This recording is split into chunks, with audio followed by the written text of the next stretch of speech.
Hello everyone, welcome to the study plus classes. आज मैं आपके साथ नई शिक्षा नीति 2020 जो है NEP 2020 जो है उसके एक महत्वपूर्ण पक्ष पर वार्ता कर रहा हूँ। प्रकरण ये है कि नई शिक्षा नीति ने यूनिवर्सल एक्सेस यानी सार्वजनिक पहुँच, शिक्षा की सार्वजनिक पहुँच को बहुत महत्व दिया है। और सार्वजनिक पहुँच का जो संदर्भ है वह आज संवैधानिक मूल्यों में भी निहित है। जैसा कि आप जानते हैं, आर्टिकल 21A के द्वारा जो शिक्षा है, शिक्षा को मौलिक अधिकार बना दिया गया है। बालकों का आज मौलिक अधिकार है कि उन्हें गुणवत्तापूर्ण शिक्षा उपलब्ध हो, और राज्य का ये दायित्व है कि वह हर बालक को गुणवत्तापूर्ण शिक्षा उपलब्ध कराए। लेकिन इस संदर्भ में एक जो सबसे बड़ी चुनौती है वह है ड्रॉप आउट की चुनौती। यानी कि एक जो पढ़ने लिखने की उम्र है, उस उम्र में बालक विद्यालय से बाहर निकल जाएं और वह विद्यालय में न पहुंच अपनी रख सकें या नियमित विद्यालय न जा सकें, और विविध कारणों से वे जो है विद्यालयी जो शिक्षा है उससे वंचित हो जाएं, तो इसे हम कहते हैं ड्रॉप आउट। यानी एक जो 18 साल तक की उम्र निर्धारित की गई है कि हर बच्चा पढ़े लिखेगा, अपना निर्माण करेगा, वैयक्तिक और सर्वांगीण विकास के लिए वो अपनी शिक्षा दीक्षा की जो संस्थाएं हैं उनमें अपना जीवन यापन उस समय कर रहा होगा या जीवन जी रहा होगा, और उस हिसाब से वह अपना सर्वांगीण विकास कर रहा होगा। ऐसे जो लक्ष्य हैं, इन लक्ष्यों में अगर नहीं चल पा रहा है बालक, तो माना जाएगा कि ड्रॉप आउट है। तो यह देखिए, अगर तो जो ये लक्ष्य रखा गया है universal access to the education, यानी शिक्षा की सार्वभौमिक पहुंच का, इस लक्ष्य को चुनौती दे रहा है यह कौन? ड्रॉप आउट का समस्या, ड्रॉप आउट की जो प्रॉब्लम है, यह universal access to the education के टारगेट को चैलेंज करता है। और ड्रॉप आउट क्यों होता है, कैसे होता है, उसके विविध पक्ष हैं, उन सभी पक्षों पर चर्चा करने की कोशिश करेंगे, और यह भी कोशिश करेंगे शिक्षा नीति क्या कहती है उस ड्रॉप आउट के चैलेंज को रोकने की। आज इस बात पर बात करते हैं। शिक्षा नीति का जो सिद्धांत है, देखें, हमने इस शिक्षा नीति को पढ़ने समझने की दृष्टि से सबसे आधारिक बात माना था कि विज़न डॉक्यूमेंट हमें क्लियर होना चाहिए। इस नीति का vision document, principles and objectives clear होने चाहिए। उसकी ही आलोक में शिक्षा नीति के विविध बिंदुओं का हम जो है एक प्रकार से उल्लेख करेंगे और उसकी समीक्षा भी करेंगे। बिना उसके इन सारी बातों को पढ़ना कहीं न कहीं आधार के बिना बातें करना जैसा होगा। तो देखें, एक सिद्धांत जो शिक्षा नीति के डॉक्यूमेंट में, NEP 2020 के डॉक्यूमेंट में लिखा है, वह है शिक्षा एक सार्वजनिक सेवा है। जैसा कि विजन डॉक्यूमेंट पर जो मैंने वीडियो बनाया है उसको आप देखेंगे, वहाँ मैंने स्पष्ट रूप से यह कहा है, मैं कौन होता हूँ कहने वाला, शिक्षा नीति ने कहा है उसका मैंने वहाँ उल्लेख किया है कि इस शिक्षा नीति का विजन है ग्लोबल सिटीजन बनाना, यानी वैश्विक नागरिक बनाना, और एक उत्तम शिक्षा प्रणाली का जो सामान्य उद्देश्य बताती है शिक्षा यह नीति, वह उसमें उल्लिखित है, वह यह कि सामान्य रूप से एक शिक्षा नीति का उद्देश्य है अच्छे इंसानों का निर्माण करना। तो उन उद्देश्यों और लक्ष्यों को, विज़न को प्राप्त करने के लिए कई सारे सिद्धांतों की बात कही गई है। उन सिद्धांतों में एक बड़ा सिद्धांत है शिक्षा एक सार्वजनिक सेवा है, यानी शिक्षा को सार्वजनिक सेवा का सिद्धांत के रूप में स्थापित करती है। साथ में कहती है यह शिक्षा नीति कि गुणवत्तापूर्ण शिक्षा हर बच्चे का मौलिक अधिकार है, जो आर्टिकल 21A के तहत संविधान में उल्लिखित है। उसको यहाँ पर फिर से रेखांकित किया गया है सिद्धांत रूप में। और उस सिद्धांत रूप में जब बात करते हैं, यानी हम हर बच्चे को गुणवत्तापूर्ण शिक्षा पहुंचाएंगे, उसके उस मौलिक अधिकार को स्थापित करेंगे, उसके मौलिक अधिकार को उसे उपलब्ध कराएंगे, और उपलब्ध कराने के पीछे ऑब्जेक्टिव और विज़न यह है कि हम भारत के उस एक बच्चे को भी, हर एक बच्चे को कल का वैश्विक नागरिक के रूप में और कल के समाज में कल एक अच्छे इंसान के रूप में तैयार करना चाहते हैं। तो निश्चित रूप से उस लिहाज से इसको तो पूरा होना चाहिए। लेकिन चुनौती यहाँ मिलती है कि सार्वजनिक पहुँच, अगर स्कूल की पहुँच, सार्वजनिक पहुँच कैसे होगी? स्कूल एक एक किलोमीटर पर बना दिए गए हैं, हर इस स्कूल में टीचर पहुँचा दिए गए हैं, इंफ्रास्ट्रक्चर जो है कि उसका एनरिच किया जा रहा है, सब कुछ किया जा रहा है और बच्चे के घर घर तक अब टीचर जा रहे हैं। यानी शिक्षा आपके द्वार पहुंच चुकी है, उसके बावजूद भी हमारा बच्चा स्कूल में पहुंचे, या यूं कहें शिक्षा की यह तो भौतिक पहुंच मानी जाएगी। शिक्षा की वास्तविक पहुंच के तीन संदर्भ हैं, एक नामांकन हो, ठहराव हो और संप्राप्ति हो। एनरोलमेंट हो, हाँ, और रिटेंशन हो, और उसके बाद बच्चे की पर्याप्त लर्निंग हो। तो ये तीन पक्ष जब प्राप्त होंगे हर बच्चे को, तो माना जाएगा कि अब जो शिक्षा की यूनिवर्सल एक्सेस है, सबसे पहले तो यहाँ यूनिवर्सल एक्सेस को समझना जरूरी है। यूनिवर्सल एक्सेस के दो पक्ष हैं। पहला पक्ष यह भौतिक संसाधन शिक्षा के हर बच्चे तक पहुँच, हर बच्चे की पहुँच में हो जाए। तो भौतिक संसाधन की पहुँच का संदर्भ जहाँ हुआ, वहाँ विद्यालय पहुँच गया हर किलोमीटर पर, हर उस विद्यालय में जो है कि ट्रेंड टीचर पहुँच गए, किताबें पहुँच गई, और कॉपी, पेन, पेंसिल ये सब पहुंच गया, बच्चे के खाने पीने की व्यवस्था हो गई, उसके कपड़े तक की व्यवस्था हो गई। यानी अब क्या और चाहिए? बच्चे को भूख की समस्या है तो वह भी वहाँ हो रहा है। बच्चा भूखा है तब भी विद्यालय आएगा तो उसे भोजन तो मिलेगा, उसे पढ़ाई मिलेगी, कपड़ा नहीं है, अच्छे कपड़े नहीं तो अच्छे कपड़े भी उपलब्ध कराए जाएंगे। यानी ये भौतिक चीज़ें तो दे दी गई। अब शिक्षा की सार्वजनिक पहुंच का जो दूसरा महत्वपूर्ण पक्ष है वह यह कि अब वह स्कूल में नामांकित हो और वह प्रतिदिन स्कूल में उसका ठहराव सुनिश्चित हो कि वह जो स्कूलिंग टाइम है उसमें वह विद्यालय में ठहरेगा, और उसके बाद जो पठन पाठन होगा उसको वह एक जो अधिगम स्तर है कक्षा के अनुरूप, उसके स्तर पर वह अपने को एनरिच कर पाएगा, उसके शैक्षणिक विकास की पूरी बातें हो पाएंगी। तो यह तीनों भी हो जाए तो मान लेंगे कि यूनिवर्सल एक्सेस हो गया। अब आंकड़े कुछ हैं जो ये बताते हैं कि यूनिवर्सल एक्सेस का भौतिक पक्ष तो पूरा हो गया, लेकिन जो वास्तविक पक्ष है वह अभी पूरा नहीं हो पाया। एक आंकड़ा जिसकी पिछले वीडियोस में भी चर्चा कर चुके हैं, जहां हम ECCE की बात कर रहे हैं, वहां पर कि सर्वे की रिपोर्ट शिक्षा नीति ने रखी है कि जो 8-10 साल की उम्र तक के बच्चे हैं वहां पर लगभग 5 करोड़ बच्चे ऐसे हैं जो बेसिक न्यूमरेसी एंड लिटरेसी की जो एक सामान्य संप्राप्ति की अपेक्षाएं हैं उसमें वो बहुत पीछे हैं। और एक प्रकार से कहें कि वह 5 करोड़ बच्चे जो है कि हमें चिढ़ाते हैं कि आप हमें पढ़ा नहीं पाए, आप हमें सिखा नहीं पाए।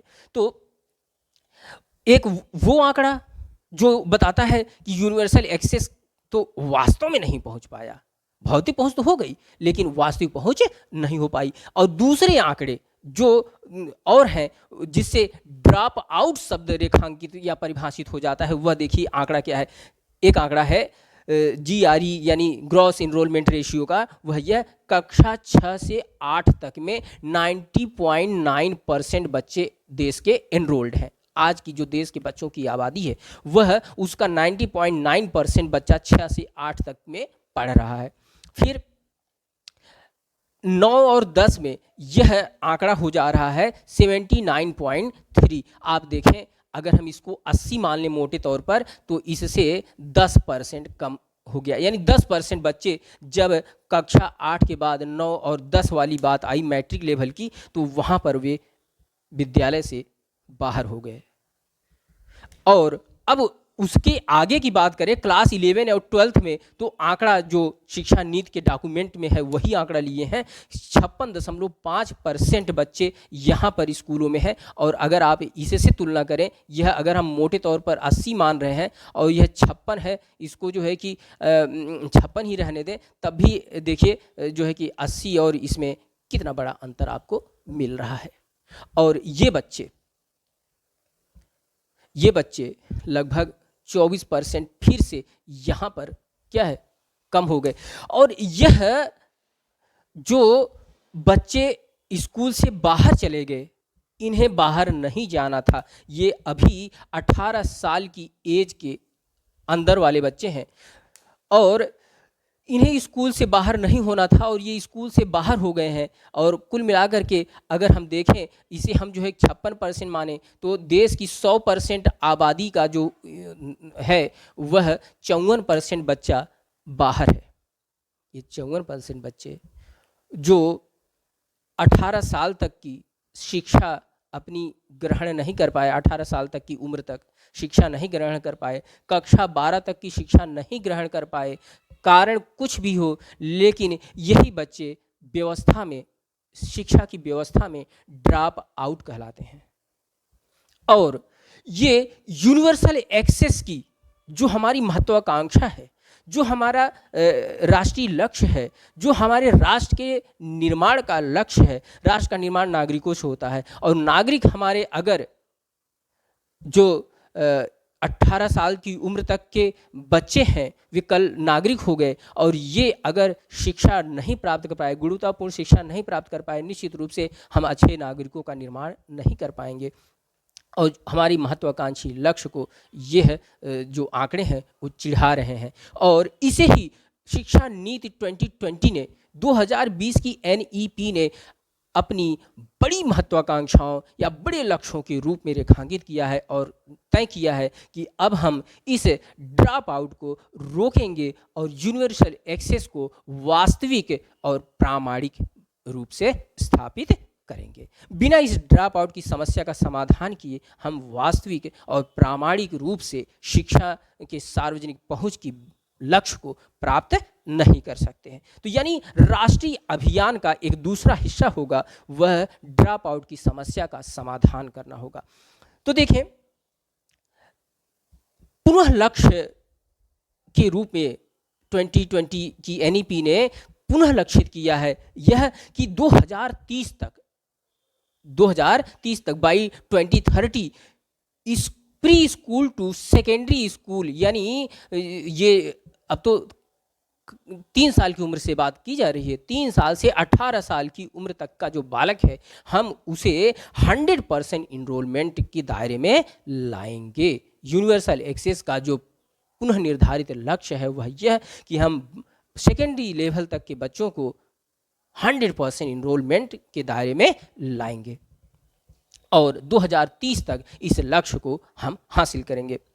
अब देखने की बात है, इस लक्ष्य को हासिल करने के लिए इस शिक्षा नीति ने क्या आयाम निर्धारित किए हैं, क्या जो है कि पहले करने की बात की है। तो उन पहलों पर बात करें तो पहली बात तो यह कहते हैं, सुरक्षित और आकर्षक शिक्षा स्कूली शिक्षा होगी। स्कूली शिक्षा सुरक्षित होगी और आकर्षक होगी। सुरक्षित होना वाला पक्ष भी बहुत महत्वपूर्ण है। बहुत सारे बच्चे बच्चियां स्कूलों में अपनी को या स्कूलों से अपने को बाहर कर लेते हैं। उसके पीछे एक बड़ा कारण हिंदुस्तान में है सुरक्षा का वातावरण समाज में न होने के कारण भी बहुत सारे बच्चे स्कूलों में जाने से कतराते हैं। आकर्षक शिक्षा में आकर्षण का न होना, यानी स्कूल बच्चों को आकर्षित नहीं कर रहा है। स्कूल की जो व्यवस्थाएं हैं वो बच्चों को आकर्षित नहीं कर रही हैं। बच्चों का सम्मोहन जो है हो कि वो स्कूलों की तरफ दौड़ते हुए जाएं, वह ऐसा स्थापित हमें करना है तो ताकि बच्चे स्कूलों की ओर आकर्षित हों, उन्हें लगे कि ज़िंदगी वहाँ है और बाकी जगहों पर वह चीज़ नहीं मिल पा रही है, कुछ उनका खो सा रहा है, उनके अंदर भी एक बोध आए, वो स्कूलों की ओर आकर्षित होते रहें। यानी ऐसी बात जो है कि तय की जाएगी। एक बहुत बड़ी चीज़ वह यह कि सरकारी स्कूलों की विश्वसनीयता को पुनः स्थापित करना है। जब यूनिवर्सल एक्सेस के लक्ष्य को हासिल करना है, ड्रॉप आउट की चुनौती को समाप्त करना है, यूनिवर्सल एक्सेस के समक्ष सबसे बड़ी चुनौती ड्रॉप आउट की, उसे समाप्त करना है, तो इस शिक्षा नीति ने तय रूप से ये कहा है कि सरकारी स्कूलों की विश्वसनीयता को हम स्थापित करेंगे पुनः, क्योंकि बिना सरकारी स्कूलों की विश्वसनीयता को पुनः स्थापित किए सार्वजनिक पहुंच की बात नहीं की जा सकती है। ये सरकारी स्कूल ही हैं जो शिक्षा को सार्वजनिक पहुंच के रूप में प्रामाणिक और वास्तविक रूप से स्थापित कर सकते हैं। तो ये और उसके बाद और क्या पहले हैं? एक पहल ये कहते हैं कि ये जो बच्चे ड्रॉप आउट हो जा रहे हैं इस एज में, 18 साल के पहले वाली एज में, उनके लिए NIOS और ODL की व्यवस्था को और सुदृढ़ करेंगे। NIOS क्या है? National institution of open schooling. जैसे आपने डिस्टेंस मोड में हायर एजुकेशन के लिए इग्नू का नाम सुना होगा, IGNOU, Indira Gandhi national open university जो है, तो उसी तरह से राजस्थान टंडन ओपन यूनिवर्सिटी, उसी तरह से जो है कि स्कूली लेवल की डिस्टेंस मोड की जो लर्निंग के लिए सर्टिफिकेट बांटने के लिए, सर्टिफिकेट प्रोवाइड करने के लिए जो संस्था है वह NIOS है। अब कह रहे हैं कि ओपन डिस्टेंस लर्निंग, खुले रूप से दूरस्थ माध्यमों से लर्निंग के लिए NIOS को सुदृढ़ करेंगे और साथ ही साथ SIOS जैसी इंस्टीट्यूशंस को इस्टेब्लिश करेंगे। NIOS तो नेशनल लेवल पर ये प्रोग्राम दे रही है और स्टेट लेवल पर state institution of open schooling की व्यवस्था या स्थापना की जाएगी, ताकि ये बच्चे डिस्टेंस मोड में पढ़ लें। इनकी बहुत सारी समस्याएं हैं, वो स्कूलों में नियमित रूप से नहीं उपस्थित हो सकते हैं और इन्हें जो है कि ओपन या डिस्टेंस एनरोलमेंट, डिस्टेंस कोर्सेज में एनरोलमेंट मिलेगा और उसके माध्यम से इन्हें पठन पाठन कराया जाएगा और एग्ज़ाम कराए जाएंगे और सर्टिफिकेट प्रोवाइड किए जाएंगे। तो ऐसा करके शिक्षा की जो पहुँच है वह इन तक प्रामाणिक रूप से पहुँचाई जा सकेगी। स्कूल निर्माण को सरल करना, जो स्कूल निर्माण की अभी व्यवस्था है उसके मानकों का और उसके इस्टेब्लिशमेंट का जो प्रोसेस है उसको थोड़ा सरल करेंगे, जिससे सार्वजनिक क्षेत्र और निजी क्षेत्र के स्कूलों की जो स्थापना है वह थोड़ा इजी हो जाएगी। तो जाहिर सी बात है, जितने अधिक स्कूल खुलेंगे, जितने अधिक स्कूल जो है कि डेवलप होंगे, उतने अधिक हमारे बच्चों को वहाँ तक पहुँच बनेगी। एक यह पक्ष भी कह रहे हैं कि ऐसा करके हम यूनिवर्सल एक्सेस को स्थापित करने में, इस्टेब्लिश करने में सफल हो पाएंगे। शिक्षा के वैकल्पिक मॉडल की बात कर रहे हैं कि कुछ वैकल्पिक मॉडल भी जो है नवाचारी मॉडल की कैसी और शिक्षा, ये तो जो है कि एक NIOS भी वैकल्पिक मॉडल है, पहले तो जो है कि ओपन जो है कि उसमें नहीं होता था। यह एक विकल्प होगा नियमित शिक्षा, रेगुलर स्कूलिंग का। अभी तक हम रेगुलर स्कूलिंग के ही पैटर्न को समझ पा रहे थे। प्राइवेट जो है कि कुछ कोर्सेज चलते थे, board courses high school inter के, लेकिन उससे प्राइवेट कोर्सेज की तुलना में बेहतर मॉडल जो है कि यह NIOS का माना जा रहा है कि यह उसकी तुलना में बेहतर मॉडल होगा, क्योंकि इसमें कुछ जो है कि पर्सनल कॉन्टैक्ट प्रोग्राम्स भी चलाते हैं कुछ दिनों का, जिससे बच्चों की जो समस्याएं होती हैं उनको एक प्लेटफॉर्म देते हैं निराकरण करने का। तो कुछ उस तरह का प्रबंध करके यह एक विकल्प हित हुआ, जो रेगुलर स्कूलिंग थी उसका विकल्प। और रेगुलर स्कूलिंग में बहुत सारे चैलेंजेस हैं, सारे बच्चे नहीं पहुंच पा रहे हैं, तो वो एक इस एज में स्कूलों से बाहर चले जा रहे हैं। तो ऐसे ही अन्य विकल्पों की बात भी सोची जाएगी और उसका स्वागत किया जाएगा।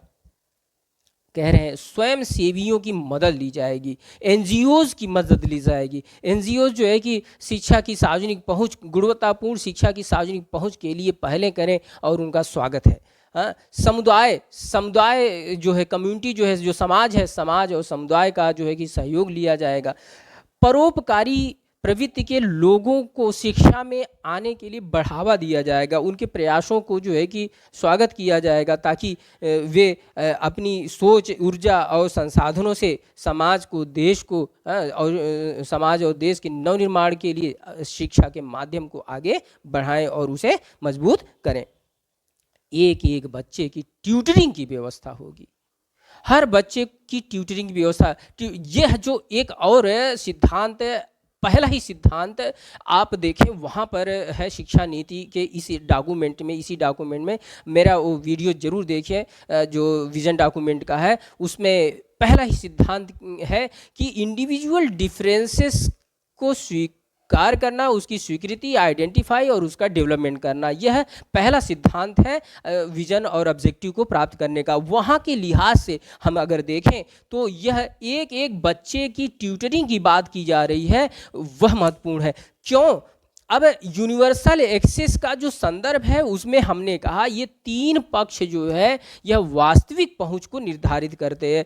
तो अब संप्राप्ति वाला जो है, संप्राप्ति कैसे हो, उसके लिए इंडिविजुअल डिफरेंसेस के अकॉर्डिंग ट्यूटरिंग, हर एक बच्चे की जो वैयक्तिक क्षमताएं हैं उन क्षमताओं और कमजोरियों के अनुसार उनकी ट्यूटरिंग की व्यवस्था की जाएगी। और साथ में यहाँ पर जो रिमीडियल कॉन्सेप्ट है बच्चे के पिछड़ेपन उनका, एजुकेशनल पिछड़ापन जो है उनका, उसको जो है कि दूर करने के लिए उनकी रिमीडियल होगी टीचिंग, उनकी ट्यूटरिंग होगी, इंडिविजुअल ट्यूटरिंग होगी, ऐसी जो है कि कोशिशें की जाएंगी।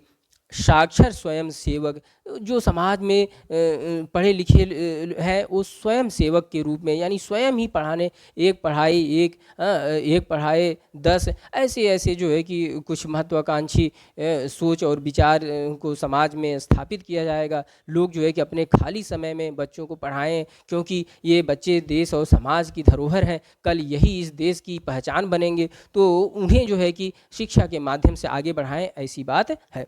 सेवानिवृत्त प्रबुद्ध लोगों को भी प्रमोट किया जाएगा कि देश के नवनिर्माण में नौनिहालों को पढ़ाने के लिए आप आगे आएँ और अपने खाली समय का सदुपयोग करें, इस देश के बच्चों को पढ़ाएं और आगे बढ़ाएं। ऐसी जो है कि थॉट प्रोसेस है, ये जो है कि थॉटफुल विज़न है कि ऐसे हम देश के जो सार्वजनिक पहुंच का जो पक्ष है शिक्षा का, उसको मजबूत करेंगे।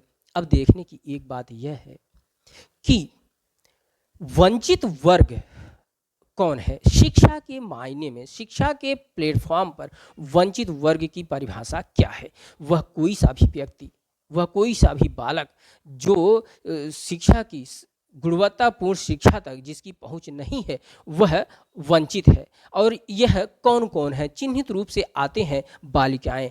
बालिकाओं को गुणवत्तापूर्ण शिक्षा की पहुंच में बड़ी परेशानियां हैं। जिस भी देश समाज में सुरक्षा का वातावरण नहीं होता है, वहाँ रिसीविंग एंड पर बालिकाएं होती हैं।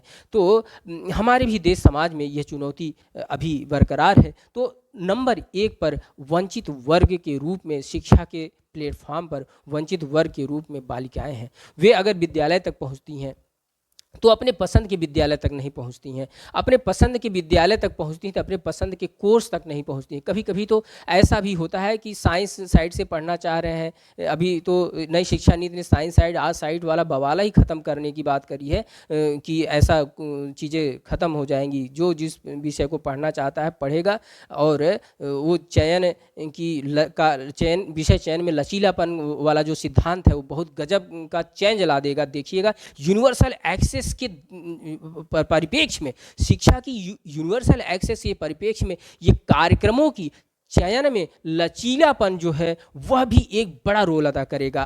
कैसे देखें, अभी तक आप देखते रहे होंगे कि माना कोई लड़की जो है कि इंटर में साइंस पढ़ना चाह रही है, तो उस क्लास में कोई और लड़की साइंस पढ़ने वाली नहीं है, इसलिए वह अकेली होने के कारण साइंस नहीं पढ़ सकती। क्योंकि सारे के सारे लड़के हैं और वह अकेली लड़की है, और वह अब अपने को जो है कि इतना एडजस्ट, इतना बोल्डनेस उसके अंदर, इतना साहस नहीं हो पा रहा है कि वो इतने बच्चों के बीच में अकेले वहाँ बैठे। उसे जो है कि अपनी कोई सहेली का साथ मिलता, 2 3 4 होती तो उस क्लास में बैठ करके वो भी पढ़ लेती। तो यह देखें, अब अगर विषय का लचीलापन होता कि चलो ठीक है, जो है कि दो एक विषय इसके, दो एक विषय इसके, साइंस साइड और आर्ट साइड का जैसा वाला एक डिवीज़न इतना स्ट्रिक्ट न होता, तो जो है कि कई सारे बच्चे पूरी साइंस नहीं पढ़ना चाह रहे हैं, पूरी साइंस नहीं पढ़ना चाह रहे हैं। तो जो है कि कुछ केवल बायोलॉजी ही पढ़ने के लिए लड़कियां तैयार हैं, कुछ केवल अंग्रेजी ही पढ़ने के लिए तैयार हैं, कुछ जो है केवल फिजिक्स ही पढ़ने, कुछ केवल मैथ ही पढ़ने के लिए तैयार हैं, बाकी वो आर्ट्स के कुछ समझ। तो एक ग्रुप बन जाएगा जिसमें ये वाली बात का कुछ निराकरण तो निकल आएगा, ऐसा वक्त बताएगा। फिलहाल जो लचीलापन है वह भी यूनिवर्सल एक्सेस की राह में एक पॉजिटिव स्टेप होगा, जिसकी इस नीति ने अपने डॉक्यूमेंट में रेखांकित नहीं कर पाया है कि क्या कार्यक्रम चयन के लचीलेपन के कारण सार्वजनिक पहुंच को स्थापित करने में मदद मिलेगी। वह तो मैं कह रहा हूं कि पहुंच में मदद मिलेगी, उस कारण से भी मिलेगी।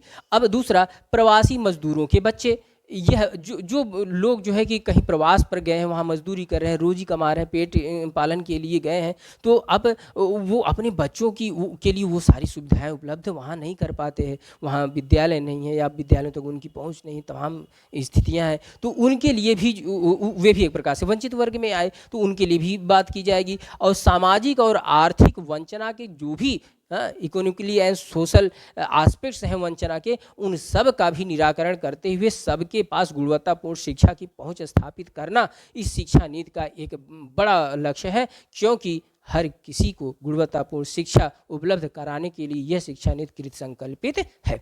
अब देखने की बात यह है, जिस एक बात को यह डॉक्यूमेंट नहीं कह रहा है उसको मैं कह रहा हूं। क्या?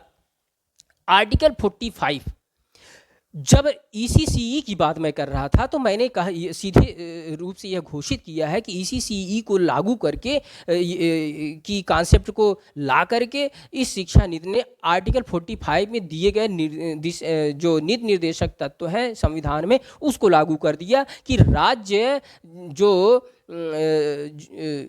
बच्चे हैं, जो छोटी उम्र के बच्चे हैं, उनको भी शिक्षा, उनकी भी शिक्षा और परवरिश की जो है कि व्यवस्था करेगा। वह चीज़ इस शिक्षा नीति ने ECCE के माध्यम से पूरी कर ली, जब वह कह दिया कि 3 साल से ही हम बच्चों के शैक्षणिक उन्नयन की दिशा में प्रयास करना शुरू कर देंगे।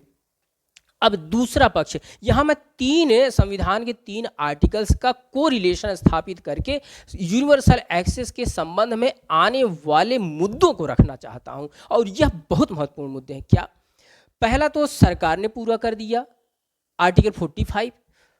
आर्टिकल 21A के माध्यम से मौलिक अधिकार बच्चों को दे दिया गया, यानी हर बच्चे का आज यह मौलिक अधिकार है कि वह शिक्षा को प्राप्त करे। यह संवैधानिक रूप से मौलिक अधिकार हो गया, यानी इसके कारण सरकार अब संकल्पबद्ध है भौतिक और अन्य अवसंरचनात्मक स्थितियों को हर बच्चे की पहुंच तक पहुंचाए। अब तीसरा जो आर्टिकल 51K है, आप जानते हैं कि इसमें जो भाग 4 क है, हाँ, वह मौलिक कर्तव्यों का है। मौलिक कर्तव्यों में एक मौलिक कर्तव्य, यह 11वां मौलिक कर्तव्य जो जोड़ा गया है, वह यह कहता है कि प्रत्येक माता पिता या गार्जियन का यह दायित्व है कि जो बच्चे जो उसके पाल्य हैं उनको वह शिक्षा, स्कूली शिक्षा उपलब्ध कराने का प्रयास करेगा। जैसे नीति निर्देशक तत्व में राज्य को प्रयास करने के लिए कहा गया था, तो राज्य ने प्रयास कर दिया, वैसे ही यहाँ पर भी प्रयास करने का एक नैतिक दायित्व जनता पर है, नागरिकों पर, इस देश के नागरिकों पर का अपेक्षित है, थोपा नहीं बल्कि अपेक्षित है। तो वह अब पूरा करने का वक्त आ गया है। इस लिहाज से 2-3 बिंदु विचारणीय हैं। जैसे जिनके पास बच्चे 1, 2, 3, 4 जो कुछ भी हैं और वे उन बच्चों को स्कूली शिक्षा नहीं उपलब्ध करा रहे हैं, उनसे मजदूरी करवा रहे हैं, अब उनके ऊपर प्रश्न चिन्ह बनता है कि क्यों आप बच्चों को अपने स्कूली शिक्षा नहीं उपलब्ध करा रहे, क्यों आप बच्चे के अपने ही बच्चे के मौलिक अधिकार का हनन कर रहे हैं।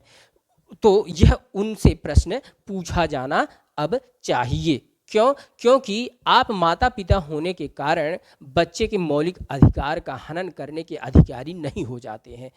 इस लिहाज से दो बात बनती है कि आपके पास वर्तमान में जितने बच्चे हैं उनको अगर स्कूली शिक्षा से वंचित कर रहे हैं तो और बच्चों को जन्म देने का एक नैतिक अधिकार अब आपको नहीं होता, क्योंकि जो और बच्चे जन्म लेंगे आपके घर में उन्हें भी फिर आप स्कूली शिक्षा न दे करके उनके मौलिक अधिकार का हनन करेंगे। तो माँ बाप होने का यह मतलब नहीं है कि आप अपने ही बच्चों के मौलिक अधिकारों का हनन करें। तो इससे एक बात बनेगी कि चाहिए ये कि ऐसे माँ बापों को और बच्चे को जन्म देने से रोका जाना चाहिए। तो यह तो मैं अपनी तरफ से विचार रख रहा हूँ कि ऐसी बातों पर विचार करने का वक्त शायद अब आ गया है और अपने देश के नागरिकों को हमें यह समझाने का वक्त आ गया है कि इतनी तो अब कोशिश करनी होगी कि हम अपने बच्चों को उनके शिक्षा को प्राप्त करने की जो मौलिक अधिकार हैं उससे वंचित न होने दें। हाँ, माँ बाप हो जाने का मतलब यह तो बनता ही है कि हम उनकी शिक्षा के आड़े न आए। और जैसा कि आपने उस श्लोक को भी सुना होगा जिसमें कहा गया है कि येन बालो न पाठित, हाँ, माता शत्रु पिता वैरी येन बालो न पाठित न शोभते सभा मध्य हंस मध्य वको यथा। तो ऋषियों मुनियों ने ही कह रखा है कि वे माता पिता तो बैरी दुश्मन नंबर 1 है जो अपने बच्चों को पढ़ाते नहीं हैं, क्योंकि वो सभा में समाज में वो सम्मान गौरव से जी नहीं सकते। अब अगर आप अपने बच्चे के सम्मान और गौरवपूर्ण जीवन के रास्ते में खड़े हैं तो आप माँ बाप नहीं उनके दुश्मन नंबर 1 है। यह ऋषि मुनियों ने ही उद्घोषणा कर दी है। यानी अब यह विचार करने का वक्त आ गया है कि हम अपने देश के सभी माता पिता से यह कहें कि बच्चों को 14 वर्ष तक के बजाय अब 18 वर्ष तक की शिक्षा के रास्ते में आने न आए, उन्हें स्कूल पहुंचाएं, है ना। यूनिवर्सल एक्सेस के संदर्भ की जो ड्रॉप आउट की समस्या है उसके लगभग सभी आयामों पर, उन आयामों पर भी मैंने आउट ऑफ बॉक्स जाकर के बातें करने का साहस किया जो शिक्षा नीति ने नहीं कही हैं। क्यों? क्योंकि मुझे लगता है विचार जब आएंगे तभी विचारों पर विचार आएंगे। तो इस लिहाज से एक साहसिक जो है कि समीक्षा और साहसिक पर चर्चा मैंने करने की कोशिश की है। निश्चित रूप से आपको पसंद आया होगा। Thank you for watching.